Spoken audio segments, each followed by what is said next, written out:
Tardes, en nombre de la dirección de Centro 2, Patricia Hamra y Alicia Pérego, les damos la bienvenida a este ciclo sobre el seminario 14 de Lacan, La lógica del fantasma. En este encuentro realizará su exposición la licenciada Cristina Calcagnini.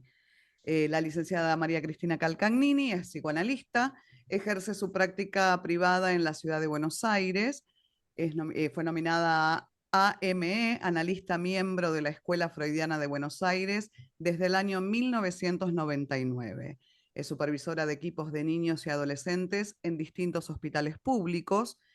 En el área docente dictó seminarios en la EFBA sobre los conceptos fundamentales del psicoanálisis y desplegó especialmente los interrogantes de la clínica con niños y adolescentes. Participa con sus trabajos en la reunión Lacanoamericana de Psicoanálisis y en los congresos de convergencia, Movimiento Lacaniano por el Psicoanálisis Freudiano y en las jornadas de la EFBA. Es autora de distintos libros, algunos fueron publicados en diferentes medios, entre ellos Cuaderno Sigmund Freud y el libro Lacan y los niños. Y otros se pueden consultar en la Biblioteca Ricardo Rodríguez Ponte de la Escuela Freudiana de Buenos Aires. Es autora también del libro Versiones adolescentes, articulaciones de la clínica psicoanalítica, publicado en el año 2018 por la editorial de la EFBA. Te agradecemos mucho, Cristina, y tenés la palabra para poder comenzar. Bueno, buenas tardes a todos y todas. Necesito aclarar dos cosas. Una, que mi nombre es Cristina María, no María Cristina, que fue una originalidad de mis padres, entonces necesito aclararlo. Y la otra cuestión es que yo escribí muchos textos que están en la biblioteca de la Escuela Freudiana y también en cuadernos y en otros libros. El único libro que hasta ahora escribí y publiqué es el que nombró recién Laura, ¿no? Bueno, necesitaba aclarar eso por el malentendido, ¿no? No vayan a creer que publiqué tantos libros. Bueno, la escritura sigue siendo una cuestión muy interesante para mí. Bueno, en primer lugar quiero agradecer a Estela Gulián por la invitación, al Centro 2 también por alojarme con esta invitación. Y recién recordaba que hace más de 20 años también tuve algunos grupos en el Centro 2, así que ha sido un lugar muy apreciado para mí. La invitación que me hizo Estela fue a hacer un comentario sobre la clase que dictó Lacan el 18 de enero del 67, que es la clase de la lógica del fantasma, que es el seminario que ustedes están trabajando este año, y es la clase 8, ¿no? Según la versión de Ricardo Rodríguez Ponte. Estela propuso un título, digamos, le dio un nombre a esta clase que voy a dar yo, que es La mirada lacaniana sobre los sueños. Bueno, digamos que lo que yo les voy a transmitir ahora es un entrecruzamiento entre la puntuación de la clase y la puntuación que hace Estela con su manera de titular esta misma clase, y con la pregunta que a mí me guía en general y en particular en relación a la cuestión de la clínica, ¿no? Cómo pensar la incidencia del fantasma en la clínica. Bueno, en el texto de Subversión del sujeto, Lacan ubica la pregunta por el deseo, que formulamos resumidamente en la frase que se puede recortar de una demanda diciendo: me pides eso, pero en verdad, ¿qué quieres? Cito a Lacan: ¿qué quieres? Es lo que conduce mejor al camino del propio deseo, lo cual da el verdadero alcance del sujeto si se lo pone a trabajar gracias al savoir-faire de un compañero llamado psicoanalista. Lo que mejor podría decirse: ¿qué me quieres? Y allí Lacan ubica que lo ha simbolizado en la fórmula del fantasma, ¿no? Como ya ustedes saben, sujeto barrado, Losange A. Y aclara que su manera de producir la ruptura del elemento fonemático que constituye la unidad significante. Dice, es la manera de producir esta ruptura hasta su átomo literal. Y aclara que lo hizo para producir 20 y 100 lecturas. Entonces, ubico esta cuestión de la que nos advierte Lacan porque puede haber muchas lecturas sobre el tema, dado que involucra la relación al deseo. Un primer acercamiento indica que el fantasma se muestra y se va articulando discursivamente, se escribe a partir de la interpretación o la intervención del analista y finalmente se atraviesa, en tanto implica que en el despliegue de un análisis se van a ir produciendo cambios en la posición subjetiva del analizante. En el despliegue de un psicoanálisis, la posición del analista se pone en juego desde el primer momento del encuentro con quien es un posible analizante. Y Lacan señala, en el seminario del acto, que lo que se espera del analista es que pueda transmitir y sostener las operaciones que son la clave de nuestra práctica. Me refiero a las operaciones de alienación, verdad y transferencia. En esta clase, que es la razón por la que hoy estoy conversando con ustedes, Lacan comienza diciendo que va a hablar de la alienación, porque es un punto clave para pensar la cuestión del sujeto, siguiendo el legado freudiano, que es el sostén de la clínica, y dice Lacan que la ejercemos bajo el nombre del psicoanálisis. Le interesa ubicar la lógica del fantasma porque es una cuestión clave para la dirección de la cura. Y es un postulado desde el que se van a organizar todas las proposiciones y que funciona organizando la realidad de quien habla, pero del que difícilmente tenga alguna idea.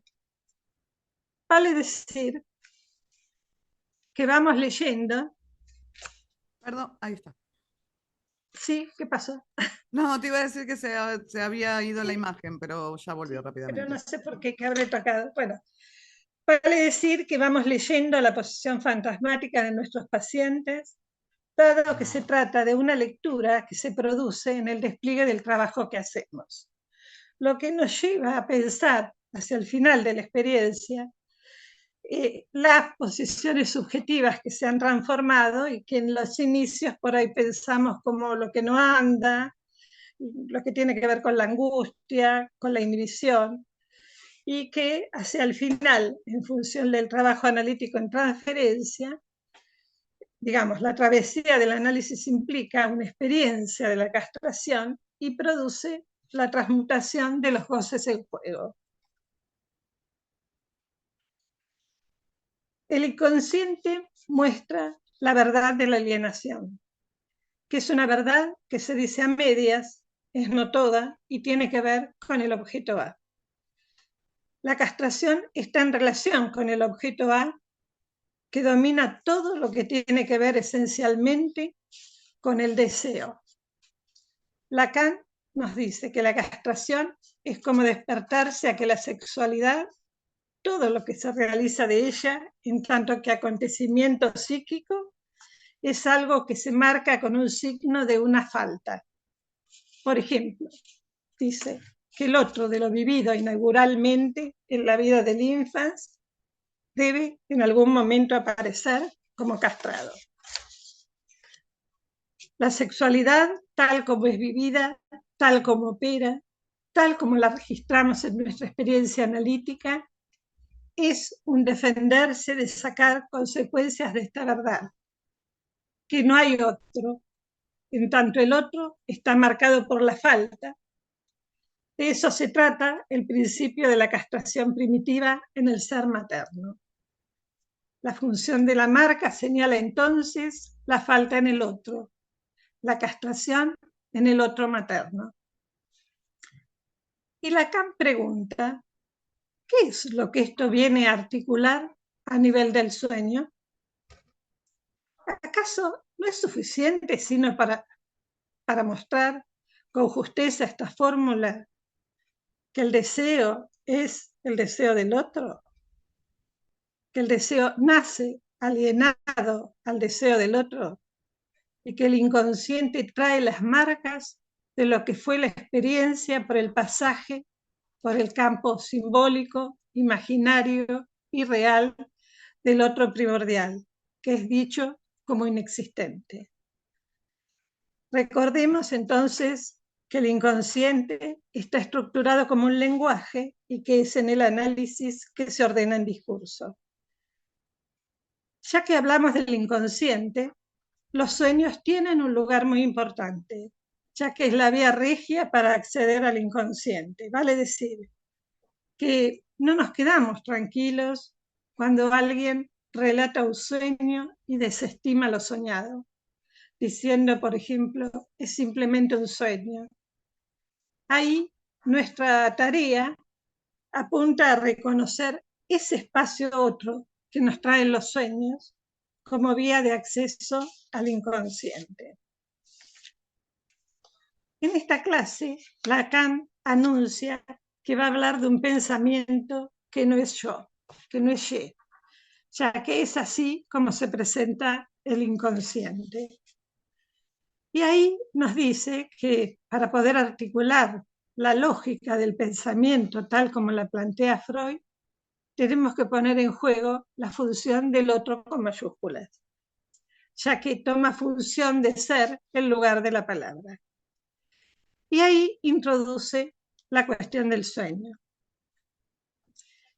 Dice así, Freud, cuando habla de ese pensamiento que no es yo, en el nivel de los pensamientos del sueño, parece decirnos que ese pensamiento queda independiente de toda lógica.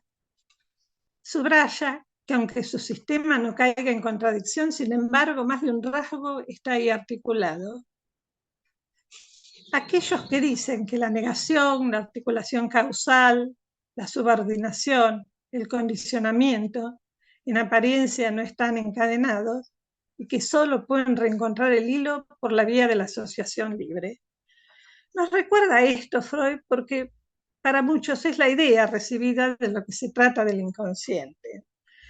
Pero entonces, hablar del lazo desanudado, dice Lacan, que representarían los pensamientos inconscientes, que son los del sujeto, decir que esos pensamientos no siguen las leyes de la lógica, es un primer abordaje, ya que supone una antinomia con un real preconcebido, o más bien con una preconcepción de lo que deberían ser las relaciones de todo pensamiento con lo real. Es decir, Lacan está interrogando esto que se dice o dice Freud, ¿no? Lacan dice que lo real debería imponerse al pensamiento. Se trata de lo que es la relación de un sujeto cualquiera con lo real, por el hecho de que el sujeto no se funda, no se establece más que en tanto hay ya en ese real, ejerciéndose como tal, los poderes del lenguaje.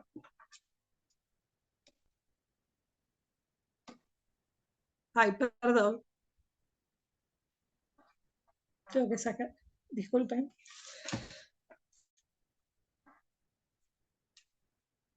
Entonces, lo que Lacan está planteando es que ya en el real están los poderes del lenguaje. Dice, y esto nos lleva a renovar las relaciones del pensamiento con el ser. Y dice, ¿qué quiere decir pensar?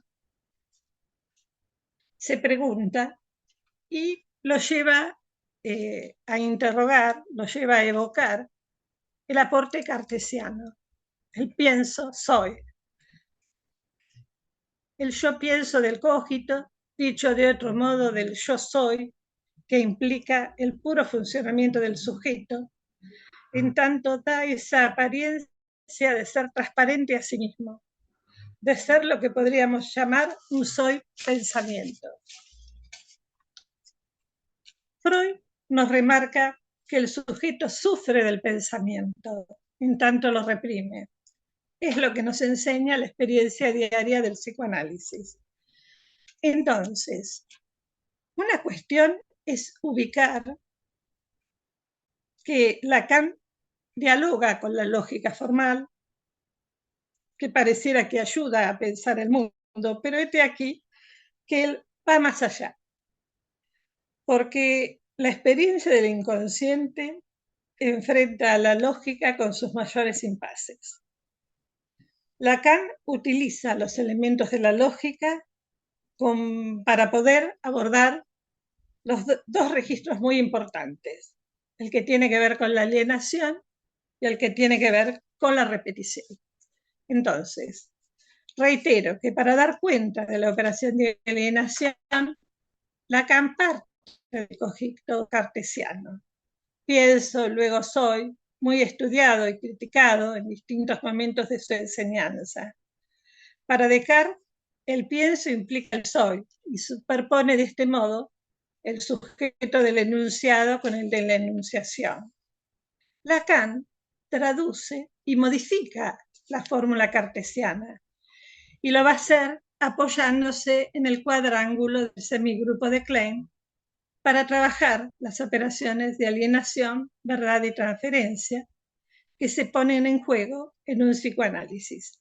Reitero, y que dan cuenta de la producción del efecto sujeto. Remarco entonces que los tiempos lógicos del sujeto también los leemos en la dirección de la cura, en los distintos momentos de una cura. Recordemos que Freud nos transmitió que donde ello era, debe el sujeto advenir. El sujeto nace en el campo del otro, tiene tiempos lógicos que se van a producir en transferencia gracias al acto analítico. Lacan, para ubicar las operaciones, se apoya en la lógica cartesiana, pero la transforma. Comienza con la negación sobre el cogito. Yo les voy a proponer que armen un cuadrángulo, ¿sí? Y vamos a ir ubicando, así como en el aire, como si tuviéramos en la pantalla un pizarrón, para que podamos ir entendiendo cómo va a ubicar estas tres operaciones en el cuadrángulo del semigrupo de Klein. De todos modos, creo que más adelante va a haber un despliegue especial de este tema, así que yo prefiero avanzar en esta línea de esta manera. Entonces, en el semigrupo de Klein, en primer lugar va a ubicar en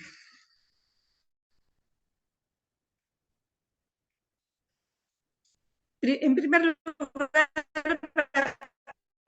a partir de la negación, del que va a ubicar en el cuadrángulo a la derecha arriba.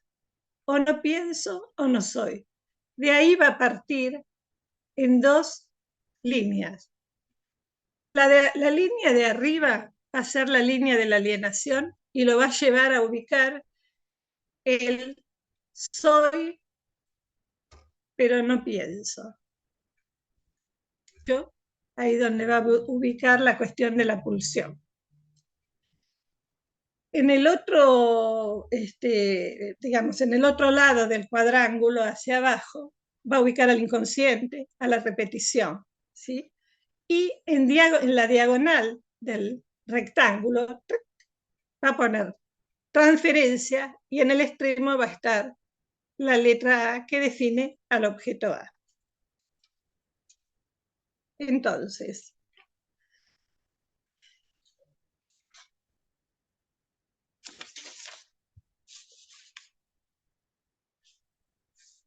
Entonces, en la primera vía, la que funda,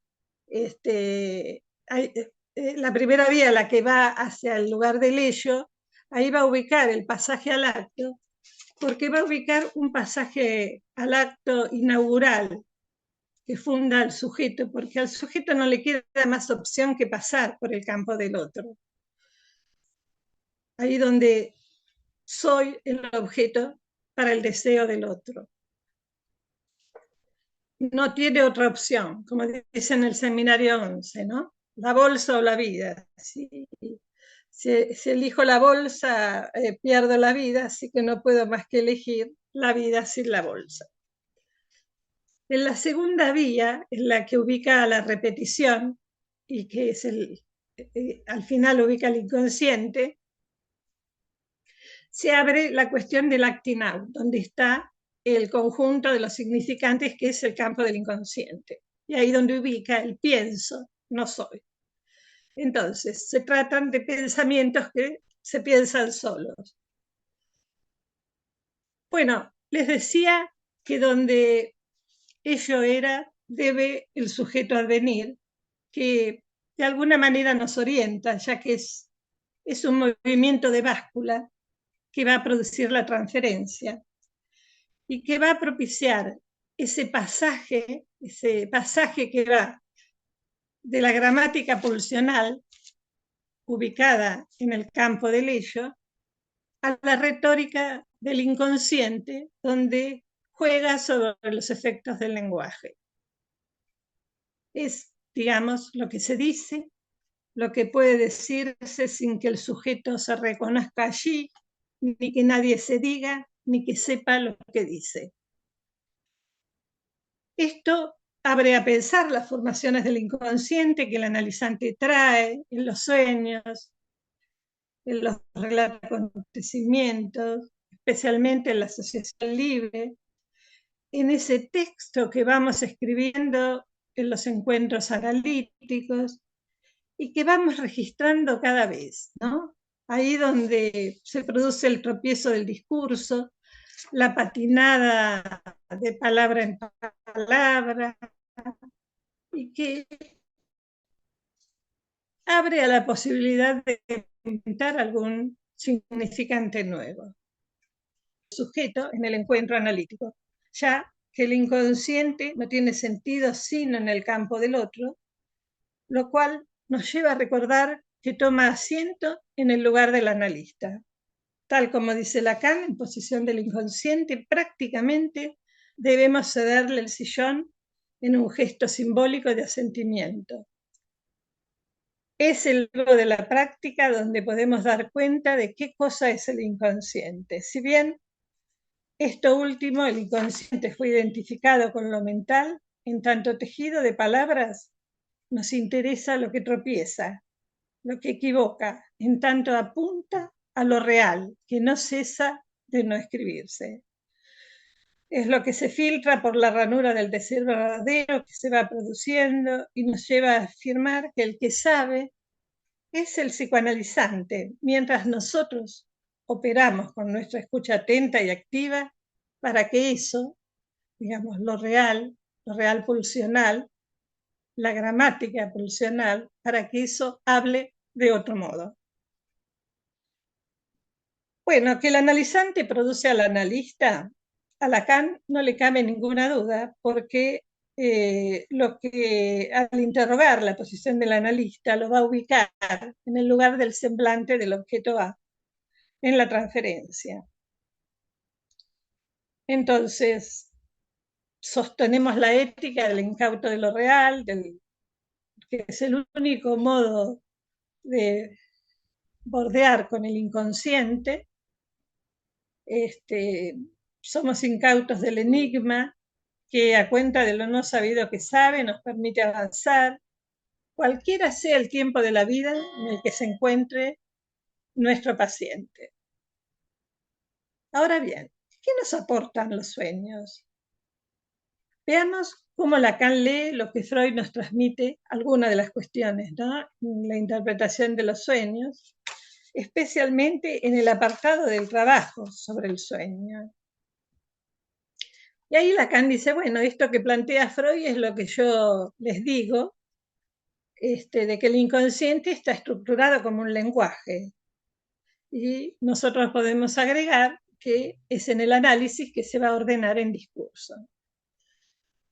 El contenido del sueño está dado como una escritura hecha de imágenes, cuyos signos, al modo del jeroglífico, deben ser traducidos en la lengua del pensamiento del sueño.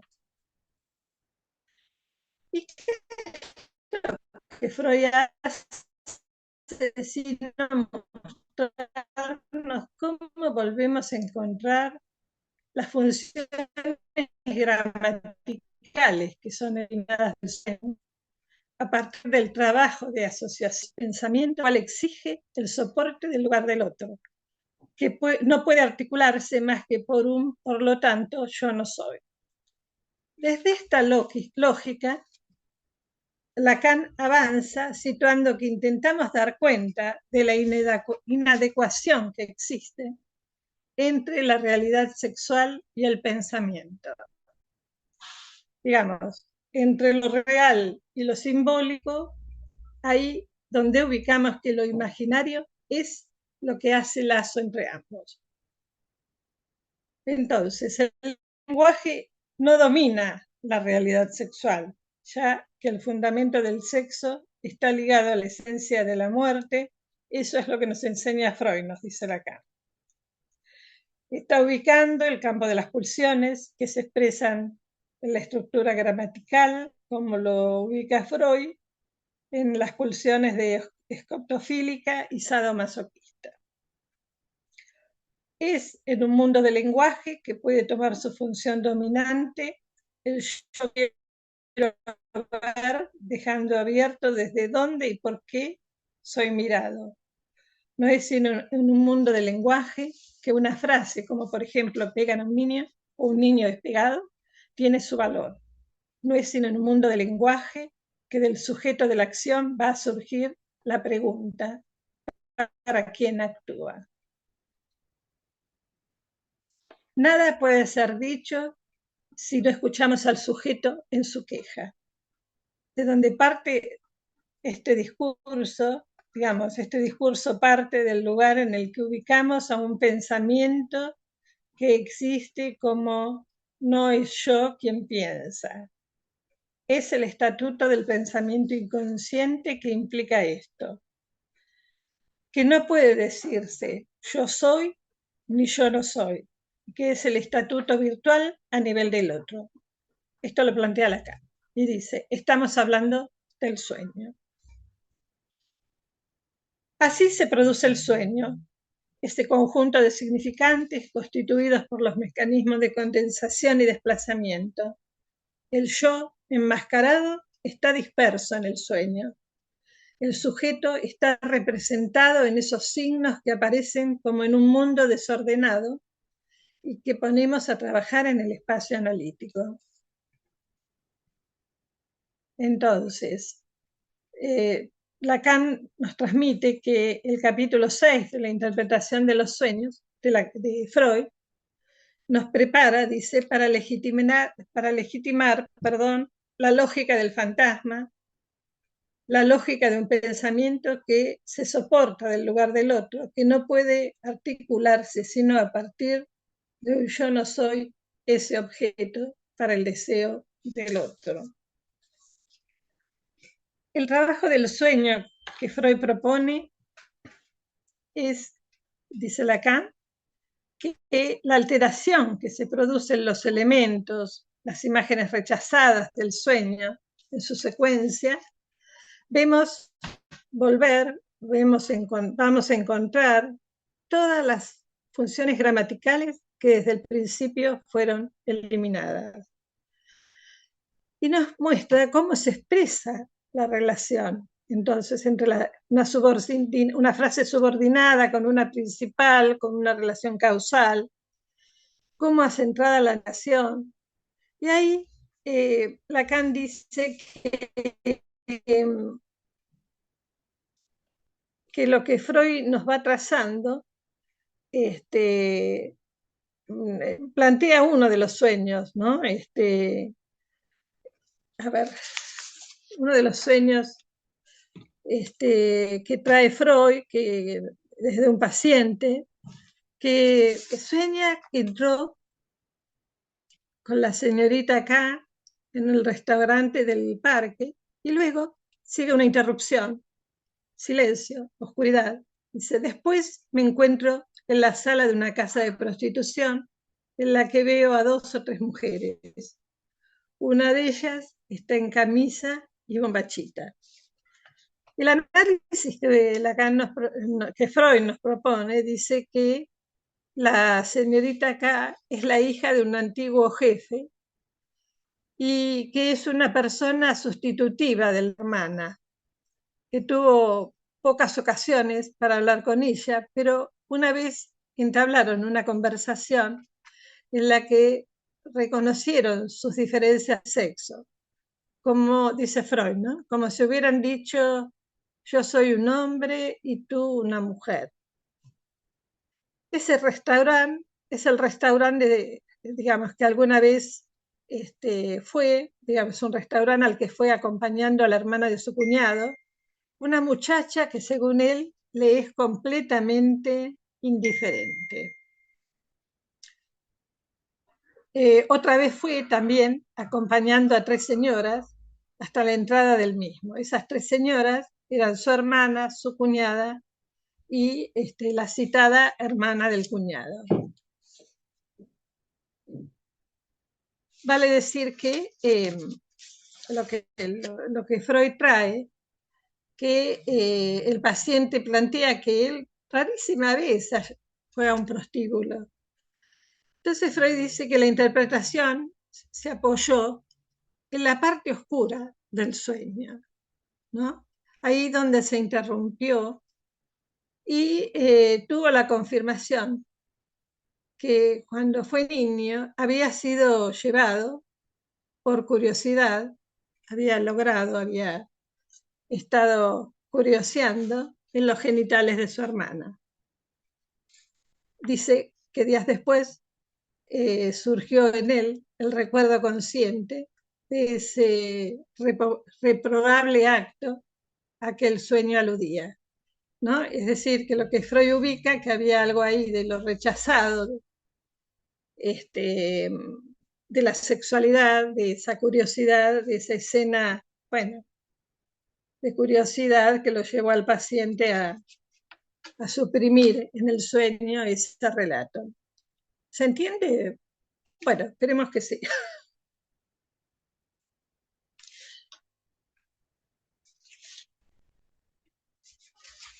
Bueno,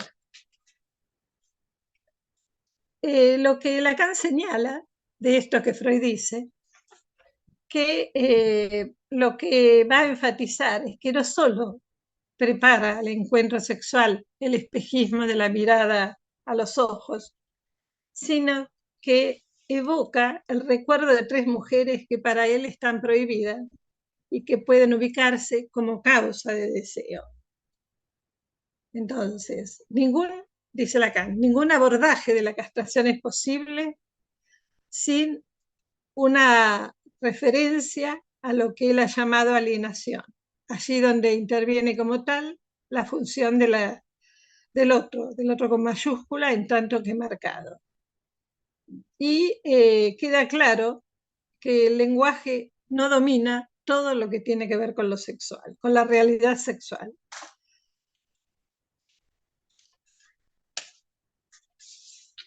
Bien, entonces, estamos como señalando, digamos, lo que Lacan va a plantear, que la operación verdad se realiza cuando alguien habla. Ahí donde lo que entendemos por pensamiento inconsciente irrumpe, y donde vamos a encontrar la instancia de la castración en el objeto núcleo, objeto corazón, alrededor del que gira el estatuto del sujeto gramatical de la realidad sexual, que es el lugar alrededor del cual definimos el estatuto lógico, que es la función del objeto A. Entonces, ven cómo se trata del objeto como causa de deseo, que domina todo lo que es posible circunscribir en el terreno de lo que consideramos el campo del deseo.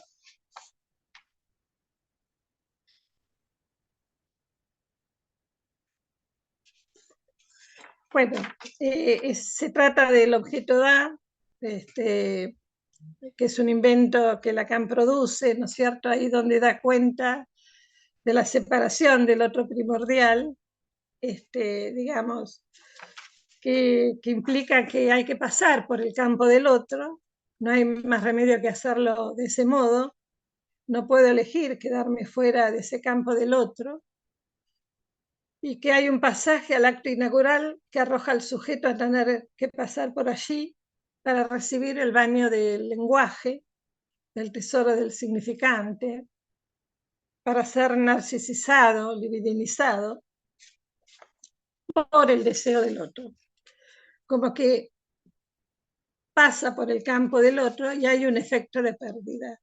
Hay algo del sí mismo que se pierde irremediablemente. Es decir, tenemos que poner en juego que no nos causamos a nosotros mismos, sino que la causa pasa en la relación a este objeto que se pone en juego como división, digamos, por entrar en el campo del otro.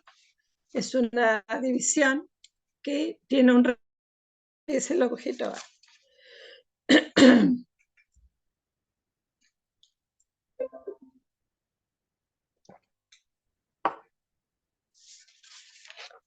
Bueno, el objeto A es una construcción que el análisis produce. Es un invento de Lacan y que va a leer en relación a los distintos objetos pulsionales que tienen esa propiedad de imaginarizarse como pedazos del cuerpo que se desprenden. El seno, las heces, la mirada, la voz, el falo, que funcionan como objetos que caen y que pueden leerse en distintas frases, ¿no? Distintas frases fantasmáticas, podríamos decir. Por ejemplo, en relación a la cuestión oral, el fantasma de ser engullido, en relación al objeto anal, el de ser cagado o de cagar. Fíjense que lo digo en el impersonal, ¿no? La frase gramatical. ¿Por qué? Porque se trata de la pulsión. Entonces, en este sentido, está la dimensión de los distintos objetos pulsionales que son leídos en el trabajo del análisis y que dan la posibilidad de que haya una transmutación del goce. ¿Por qué? Porque el goce fálico, el goce ligado a la palabra, hace de barrera al goce del otro.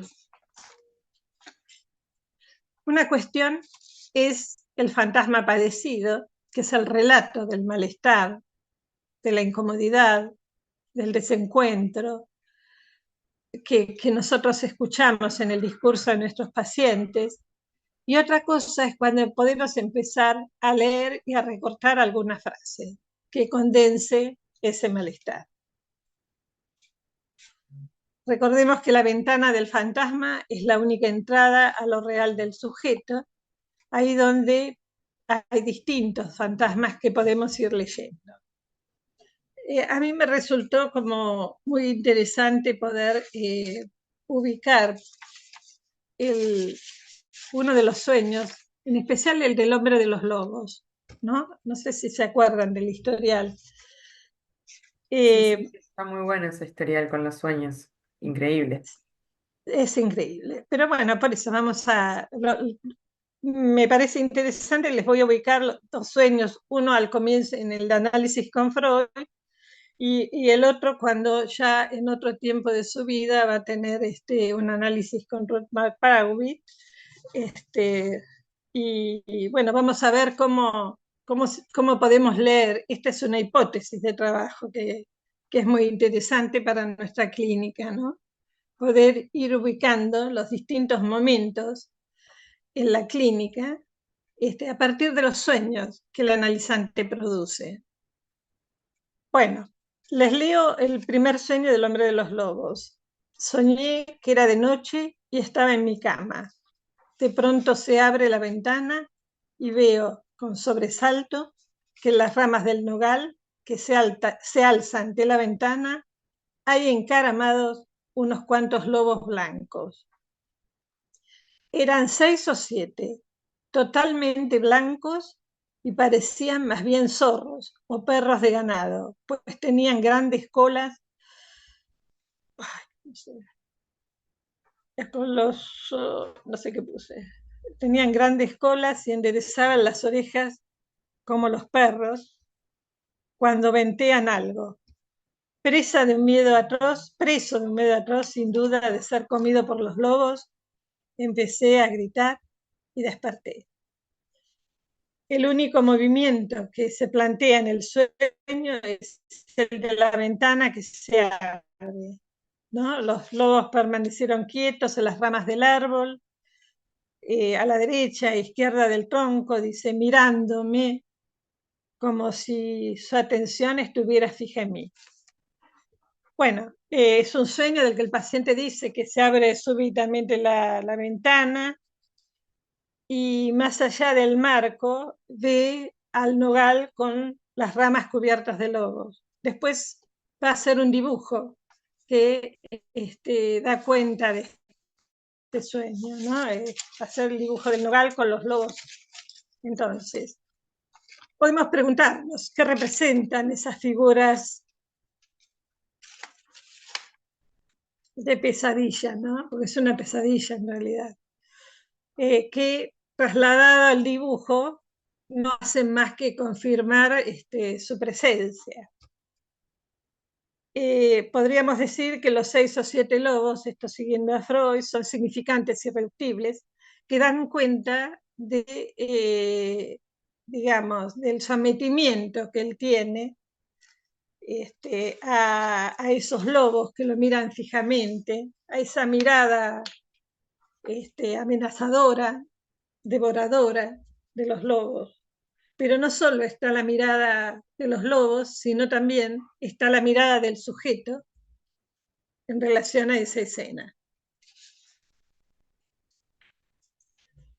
Entonces, lo que podemos decir, esa ventana, que es la ventana del fantasma, transmite, es el goce que en ese momento avasalla y petrifica al sujeto.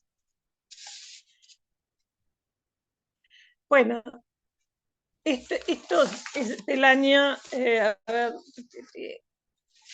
1910-1914. En 1926 o 1927, y cuando se analiza un tiempo con Ruth McBroodwich, el paciente cuenta que otro sueño, ¿no? Que mira a través de una ventana hacia una pradera, más allá de la cual hay un bosque. Dice, el sol brilla entre los árboles y salpica la hierba con reflejos. Hay piedras en la pradera y tienen un curioso tinte violáceo. El paciente observa especialmente las ramas de cierto árbol y admira la manera en que se entrelazan y no entiende cómo todavía, dice, no ha pintado ese paisaje.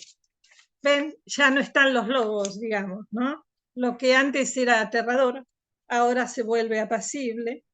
Los lobos no están, tampoco la mirada amenazadora, y de lo real aparecen algunos reflejos.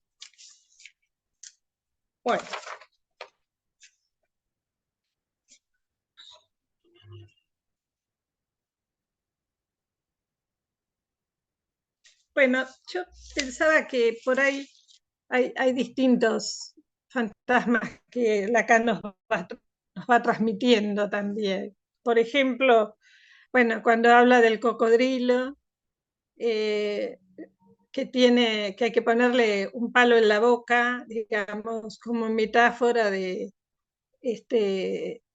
lo que puede pasar con la devoración materna, ¿no? Con esto de reintegrar el producto que se supone o se imaginariza en la posición materna, ¿no? Ese cocodrilo con su boca que tiene el falo ahí como metáfora de lo que detiene la posibilidad de la decoración.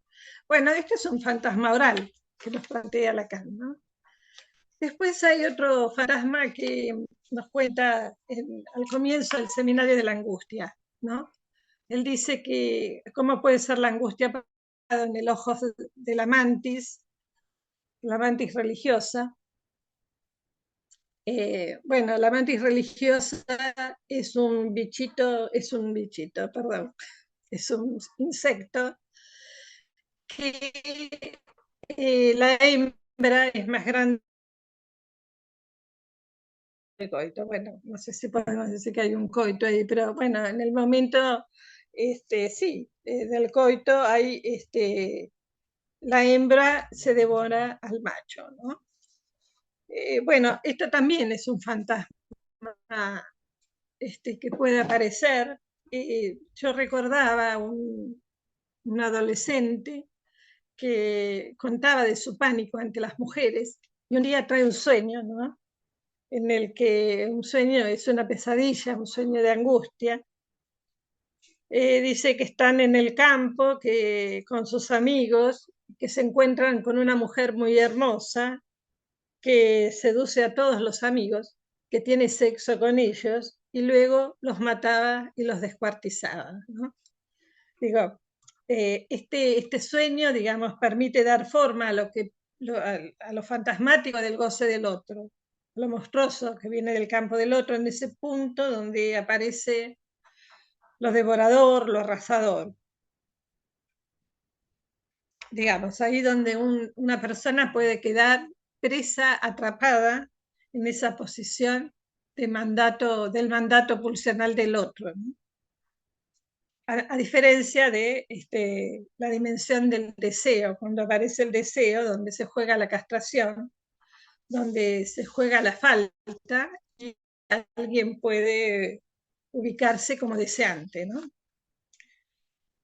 En este sentido, en la neurosis, una de las posiciones del sujeto es aquella en la que se identifica al objeto para obturar la castración del otro.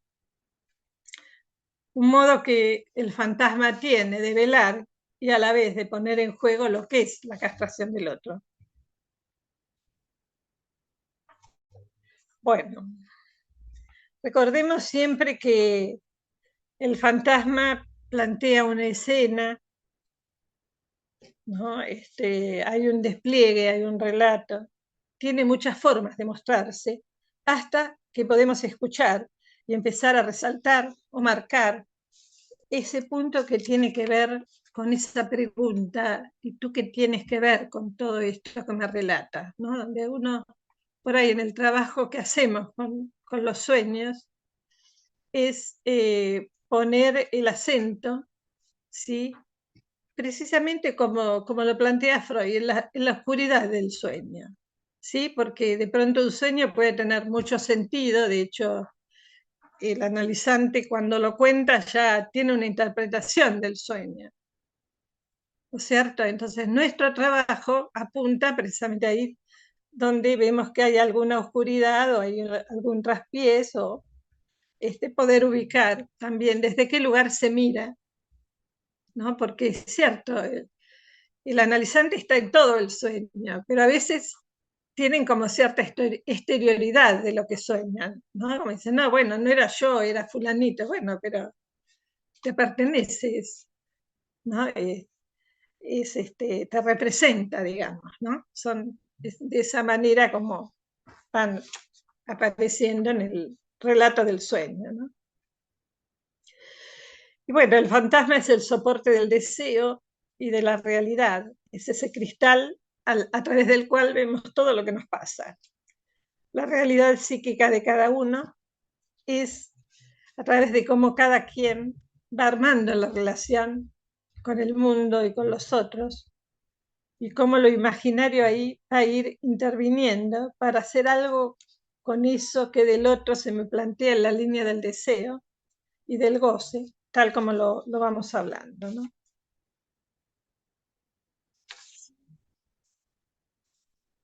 Bueno, Bueno, ¿por qué le damos tanta importancia a los sueños? ¿No? Para mí ha sido muy interesante poder retomar para ustedes esta cuestión de cómo podemos definir hoy en día qué nos interesa del sueño. Y yo en eso, a lo largo de mi práctica, he armado una hipótesis de trabajo bueno, me gustaría contárselas un poco, si tenemos 5 minutitos más y después charlamos un poco.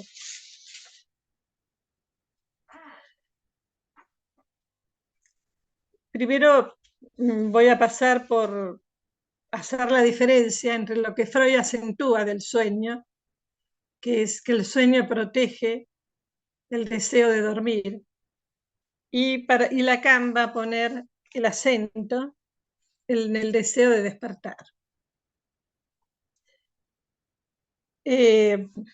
Aunque nos transmite, esto más allá del despertar, es una improvisación de Lacan en respuesta a una pregunta de Catherine Milliot.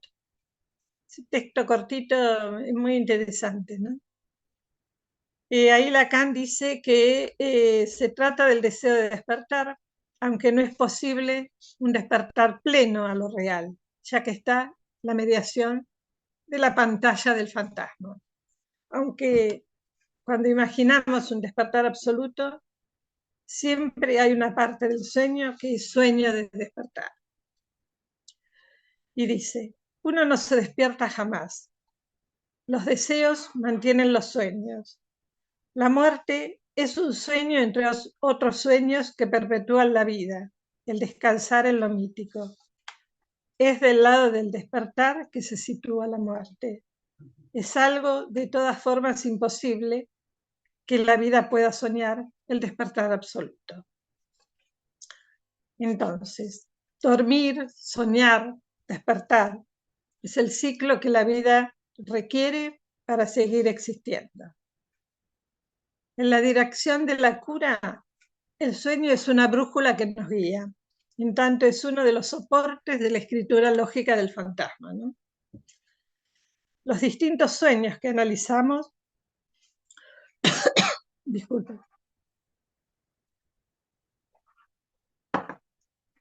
los distintos sueños que el analizante produce transmiten su posición en relación con el otro de su discurso. El relato que el soñante hace de él es ya una interpretación. Y al poner a trabajar en transferencia esa versión que trae, podemos registrar desde qué lugar se mira. Escuchar un sueño implica ubicar en la equivocidad de la letra el trazo diferencial que permite terminar de producir la separación de la posición de objeto en la que está retenido. En la relectura que hacemos, siguiendo el hilo de los sueños, podemos inferir el valor de escritura que tiene. En tanto se produce en transferencia y nos aporta también la posibilidad de pensar los cambios en la posición subjetiva. En realidad, lo que se produce en transferencia es la escritura que hacemos del sueño. El analizante trae el sueño, su interpretación, y ahí donde nosotros podemos ir recortando algún trazo particular, porque de alguna manera se trata de escuchar el sueño, ofrecerlo al analizante para el desciframiento y poder leer las distintas identificaciones con el objeto y recortar los significantes que se van produciendo.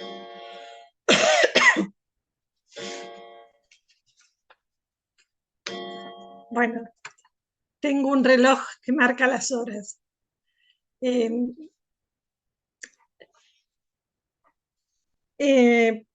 Les decía que de alguna manera para mí había sido importante poder ubicar un pasaje que se produce entre la pubertad y la adolescencia, tomando la cuestión del sueño, ¿no? Es un breve relato chiquito de una paciente. En una ocasión, entre bostezos, una analizante que tendría 11, 12 años, me dice que tiene un sueño, me dice, ¿no? Así toda, como que estaba cansada. Entonces, yo le digo, ¿soñaste? No, me dice ella, yo no sueño. ¿Cómo? Le digo, sí, dijiste que tengo un sueño. Entonces me pregunta, ¿qué es un sueño? Le digo, ¿qué es un sueño? Y me dice, no, yo pregunté primero. Entendí que así se iniciaba un juego muy interesante y luego de pensar un poco inventé. Digo, bueno, es como una película en la que el que sueña es el productor, quien elige sin saber a los actores, interpreta a los personajes y además escribe el guión. Eso sí, una vez producido en el estreno, el soñante se entera de qué se trata. Y como si fuera poco, siempre plantea enigmas, preguntas.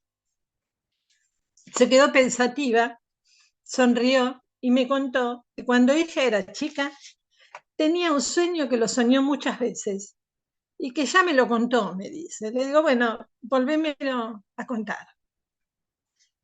El sueño hace referencia a una escena en la que va a buscar a la madre, pero no está allí.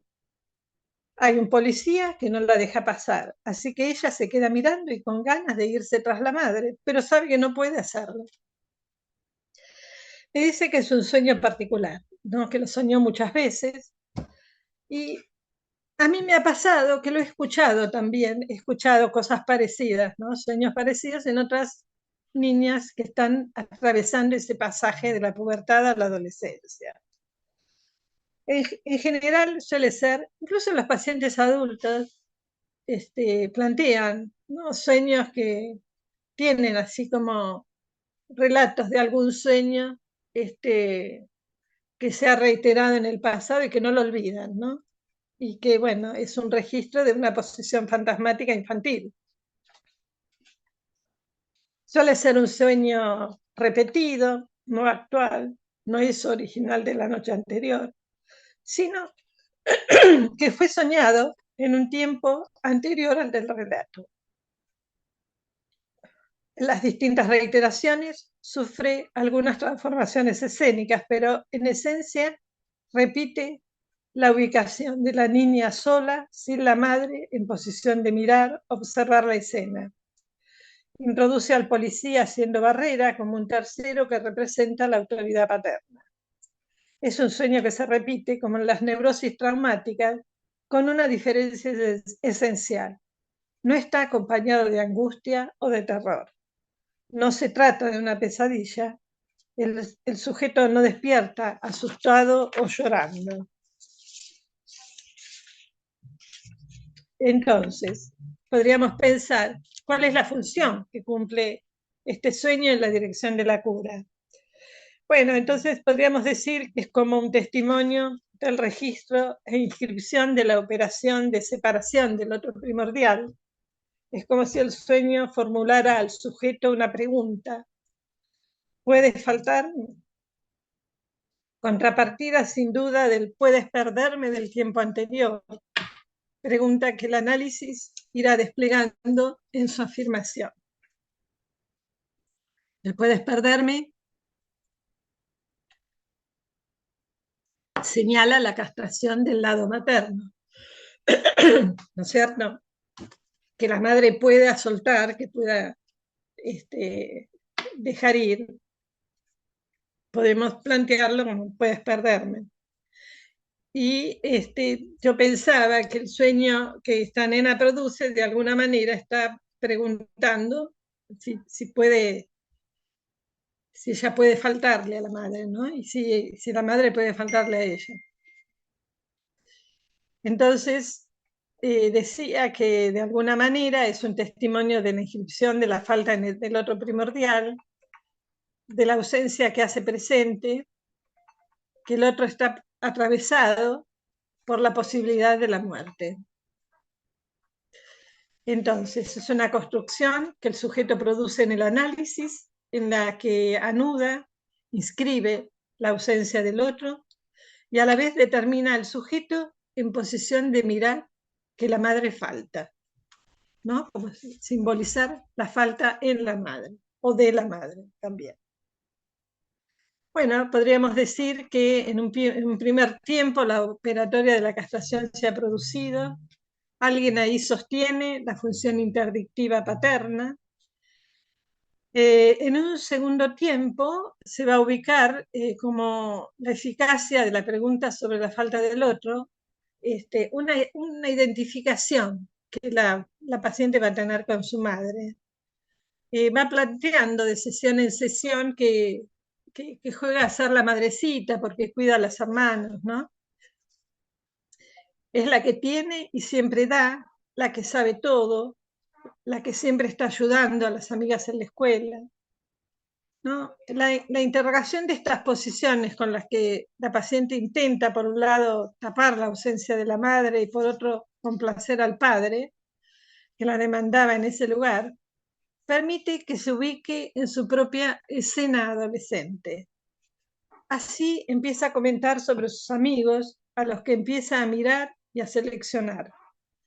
Ahora ella es quien entra en escena, la miran, le da vergüenza, siempre se ubica detrás de otra para que no la vean, se esconde. Claro que su amiga del alma, detrás de la que intenta ocultarse, se ha teñido el pelo de fucsia, así que piedra libre para ella, ¿no? Hacerse ver, atraer la mirada de los chicos y ocultarse. Hay uno que empieza a jugar un juego con ella. La mira, supuestamente, cuando ella no lo ve. Así me pregunta, ¿cómo se hace para que un chico te dé bola? Bueno, así empieza a producir sueños en los que en distintas escenas se ve vestida de manera inadecuada. O está sin zapatos, o está en una fiesta en ropa de cama. Entonces, no es lo mismo estar en la fiesta con ropa de cama que empezar a imaginar la fiesta de la cama. Tiempo de espera y preparación para que la cama se vista de fiesta. Mientras tanto, ahora a ella le falta algo. Falta que la ordena y la ubica en posición de acceder a un nuevo encuentro con el otro sexo, digamos, que sin duda va a poner en juego el desencuentro de la sexualidad. Entonces, el pasaje de la pubertad a la adolescencia produce en los sueños la transformación que propicia que alguien pueda pasar de soñar el sueño del otro en el mundo en el que anuda el deseo, a soñar su propio sueño, en el que se reconozca como deseante y donde habrá de sostenerse para soportar su propia errancia. A diferencia de los sueños en la infancia, que son pobres, pues tienen poca deformación, remarco que en la adolescencia los sueños tienen como esta dimensión de escena, ¿no? Bueno, hasta acá. Esto es lo que preparé para traerles. Me gustaría conversar un poquito, si tienen alguna pregunta, si quieren hacer un comentario, les paso la palabra. Bueno, muchísimas gracias, Cristina. Aquella persona que quiera hacer alguna consulta o comentario, directamente puede abrir su micrófono y hacerlo sin inconvenientes.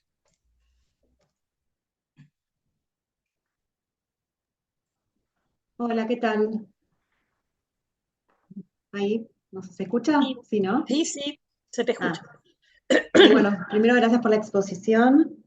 Me quedé con algo que me parece importante en la dirección de la cura, ¿no? Que tiene que ver con la separación, ¿no? Porque, digo, acá sabemos mucho de alienación y hasta como acto inaugural, ¿sí? Esto que decías también, y lo remarcaste en el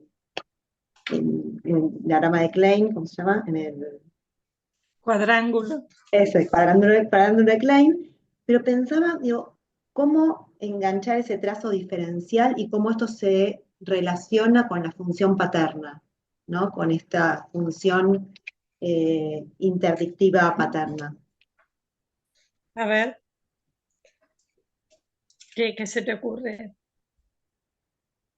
Pensaba en, digamos, no sé si hablar de estructura, ¿no? Pero digo, que no, o en la dirección o en los tiempos de una cura, ¿no? En donde no en cualquier momento algo de esta función puede tener vigencia o puede tener como efectos, ¿no? Cómo hacer que, digamos, algo de la interdicción paterna pueda tener efectos como para que ese trazo tenga lugar, para que el analista pueda agarrar ese trazo diferencial y que tenga algún efecto separador.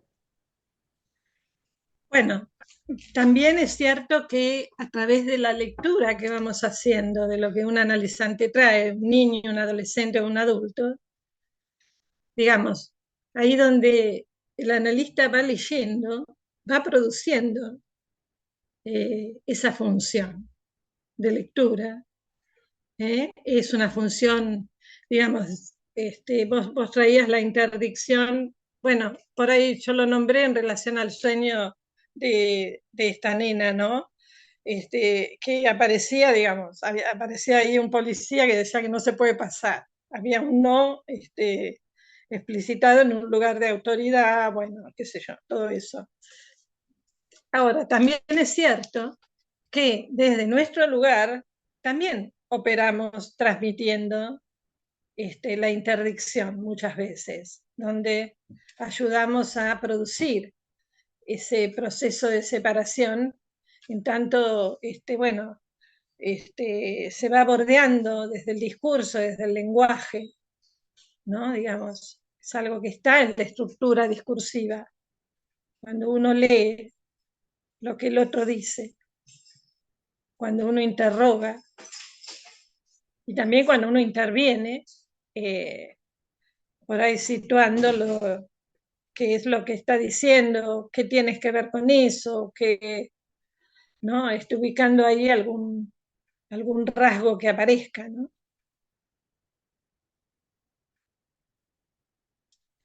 Eso se me ocurre. No sé si alguno quiere tomar la palabra y decir alguna cosa, están invitados, ¿no?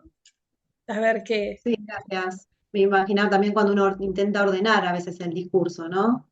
Bueno, claro. Sí, Hola, hola sí, Nani. Cristina. ¿Qué Bueno, tal? gracias.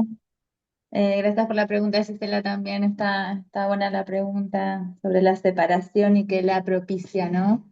En los tiempos lógicos del sujeto y también en las intervenciones con la posición del analista en la clínica. Yo quería preguntarte si esto que Lacan trae o que teoriza como gramática de las pulsiones, gramática pulsional, eh, sería posible solo en el caso de que hubiese un fantasma allí funcionando, digamos, porque para que haya gramática tiene que haber algo que ordene la lógica de las pulsiones, si no está digamos, y trataba de pensar esto de lo que Lacan enuncia como gramática pulsional y la lógica del fantasma, si podías decir algo en relación a eso, por un lado, y por el otro lado, en relación al sueño. Te agradezco todo este análisis que haces y recordé los sueños de Dora y el significante cajita, ¿no? En esto de como una letra, ¿no? Uh-huh. Da cuenta de como dos líneas. Entonces hay que leer como de dos costados, del costado pulsional y del costado significante, la letra que trae el sujeto al consultorio, ya sea por un sueño, digamos, que sería como para Freud lo más maravilloso, y también para Lacan, ¿no? En este capítulo que traes dice, no hay que leer desde un lado, hay dos vías de acceso, hay dos Claro, formas, digamos. Bueno, esto. sí, sí, sí, hay dos vías de acceso y él va a poner, digamos, en ese eje de la línea de la transferencia y el objeto A, digamos. Cómo hay algo en el movimiento de esa báscula, ¿no? Lo que bascula es lo que va de un lado al otro, digamos. Entonces, lo que va de una vía a otra. Entonces, la gramática pulsional primero se muestra, después se recorta alguna frase, se muestra por ahí en los padecimientos, ¿no? Cuando un analizante viene trayendo su malestar, su padecer, hasta que a lo mejor en ese discurso de esa queja, que hay que recibirla, que hay un real en esa queja, podemos recortar algún decir, ¿no? Algún decir que empiece como que sea como una especie de faro que nos vaya guiando. Entonces, fíjense, que Lacan plantea, digamos, ese movimiento entre la gramática y la retórica, pero en el centro está la dimensión del objeto A, en la transferencia. Es decir, hay algo ahí que decir en transferencia, decir que implica que haya otro que está escuchando y que lo que escucha va a ir señalando alguna guía, ¿sí? Va a ir operando, digamos, va a ir produciéndose un proceso, no es lo que vos decías, siempre hay una lógica detrás, es cierto, Lacan dice, bueno, no podemos pensar que es primero lo real o el pensamiento, ¿no? Entonces él dice, bueno, estamos hablando del campo de la alienación, separación, digamos. Recuerden que en el seminario 11 él habla de dos tiempos, con un tiempo de alienación y otro de separación, que lo va a hacer, ¿se acuerdan los círculos de Euler? Por el centro va a ubicar al objeto ahí. En el seminario de la lógica, la alienación incluye la separación, porque estamos hablando de un movimiento que es una báscula, que va del circuito de lo pulsional a lo que tiene que ver con el campo de los significantes, de las significaciones, de lo que se repite, la repetición va arrojando letras, ¿no?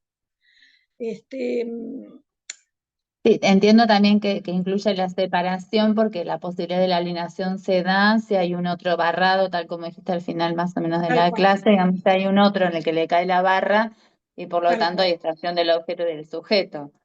Si claro. no hubiese esta separación, digamos, esta extracción, Sí, sí. tendríamos el campo de la psicosis o cuestiones así. Bueno, sí, vamos pensando, ¿no? Los distintos momentos. Es interesante también, creo que ustedes van a tener alguna clase especial sobre pegan a un niño, ¿no?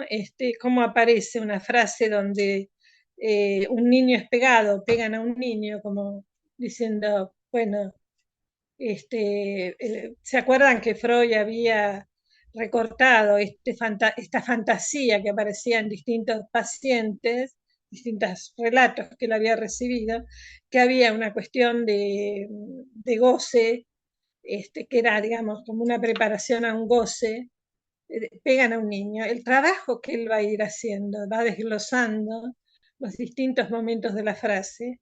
Hay un momento que es totalmente inconsciente y hay algo que el trabajo del análisis va a permitir decir, yo soy un niño que es pegado por su padre. Bueno, ahora, no sé, ya lo van a ver en detalle, me parece. Digo, eso es lo Y ahí interesante. resalta la impersonal, un niño es pegado, digamos, esa es la que no Sí, aparece, digamos, y lo se construye. gramatical, eso es lo La gramática. gramatical. Sí. La gramática del verbo, como si dijéramos aparece el verbo, no aparece yo, el sujeto implicándose en eso que trae. ¿No? Vieron que hay muchos relatos que de pronto de la queja, de lo que el otro me hace, y lo que pasa, pim, pam, pum, hasta que se puede empezar como a articular ahí alguna implicación subjetiva, ¿no? Bueno, ¿qué tienes tú que ver con esto que pasa? Por eso es interesante cómo Lacan plantea la inadecuación que hay entre la cuestión de la sexualidad y el pensamiento, ahí donde hace falta que el lazo imaginario pueda ponerse en juego, digamos, ¿no? Pueda articular algo y el lazo imaginario puede ser, qué sé yo, alguna película, como digo yo, ¿no? Como que hay algo de, de, de, de lo que uno puede empezar a trabajar a partir de que alguien puede empezar a imaginarizar algo de eso que le pasa. Bueno, Cristina, tengo Sí, una acá al final de la pregunta. clase que dice que el lenguaje es antipático a la realidad sexual. Antipático, dice. Acá en el que tengo yo dice, sí, esta esquina, ese es por su estatuto mismo el lenguaje antipático, si puedo decir, a la realidad sexual. Bueno, digamos, sí, que como que hay una inadecuación. Prefiero inadecuación, ¿viste? Como que no hay forma de cernirlo a través de las palabras, ¿no? Como que hay otro trabajo que hacer, ¿no?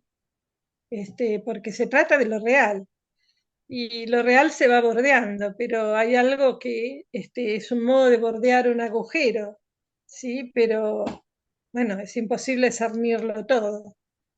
Acuérdense que las definiciones de lo real parte desde lo traumático a lo que no cesa de no escribirse, o a lo que decimos no hay relación sexual, porque Lacan define, digamos, después más adelante en Ancor, no hay relación sexual. Por eso es interesante cuando él aporta la topología del nudo, ¿no? Donde podemos pensar los tres registros anudados, ubicando en el centro al objeto A. Pero bueno, eso todavía en este seminario lo va planteando así, como inadecuación, como algo que no cierra exacto, donde no hay palabras, ¿no? Digamos, está totalmente reprimido, ¿no? Ahí donde el paciente de Freud hace silencio, ¿no? Bueno, Bueno, perdón, Nancy, que te interrumpí. Hay una pregunta en el chat de Eduardo Olivares y sí, dice, ¿a qué se refiere Lacan cuando dice que lo real transparenta el presupuesto de una lógica pedagógica que se funda sobre un esquema de la adaptación? y que va más allá, que lo real, digamos, porque esto que yo les decía, vieron que Lacan, digamos, parte de la lógica, pero lo transforma, ¿no? Trata de poder pensar precisamente la cuestión de lo real, que va más allá, que como si dijera, bueno, con la lógica clásica no podemos, tratemos de inventar otra cosa. Él empieza con esta transformación de decir, bueno, partimos de un momento en el que no soy ni pienso para tener que entrar en el plano de la alienación, separación, digamos, y bueno, no hay algo que se ajuste a lo pedagógico, no hay manera de que uno pueda desde la pedagogía abordar el síntoma, ¿no? De decir, bueno, no, hace esto o hace lo otro, y no, digamos, como que al contrario, lo que uno tiene que plantear es la posibilidad de hacer silencio y decir, bueno, te escucho, habla. Hay algo ahí que en función de la apuesta a las palabras se va a producir. Eso más o menos, no sé si te contesté, Eduardo, pero traté de acercarlo un poquito. No es que no estén de acuerdo con la pedagogía, que tiene su función importante en los colegios, pero para nosotros tratamos de pensar de las estructuras desde otro lugar, ¿no?